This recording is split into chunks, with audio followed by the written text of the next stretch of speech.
நிறைய பேர் வீட்டில் வந்து வளர்க்குற அந்த அருநெல்லிக்காய்ன்னு சொல்லக்கூடிய சின்ன நெல்லிக்காய் வந்து அவ்வளவு ஒரு சிறப்பு கிடையாது.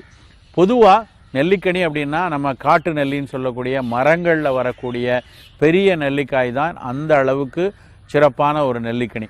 இந்த நெல்லிக்காயை பற்றி இன்றைக்கு சமீபத்தில் நடந்த ஆய்வுகளை பார்த்திங்கன்னா, நம்ம உடலுக்கு நோய் எதிர்ப்பாற்றலுக்கு ரொம்ப முக்கியமான ஒரு சத்து வந்து விட்டமின் சி சத்துங்கிறது. இந்த விட்டமின் சிங்கிறத வந்து அஸ்கார்பிக் அமிலம்னு சொல்லுவாங்க. நம்ம உடம்புல நோய் எதிர்ப்பாற்றலை கொடுத்து பூஞ்சிகள் வராமல் தடுப்பதற்கும், நுண்ணுயிர்கள் கிருமிகள்லாம் நம்மளை வந்து தொற்றி கொள்ளாமல் இருப்பதற்கும், நம்மளுடைய இம்யூனிட்டியில் செல் மீடியேட்டட் இம்யூனிட்டின்னு சொல்லுவாங்க. நிறைய வகைகள் இருக்குது. இப்போ சக்கரை நோய் வரக்கூடாது, இரத்த கொதிப்பு வரக்கூடாதுன்னா அதுக்கு வேறு விதமான நோய் எதிர்ப்பாற்றல்.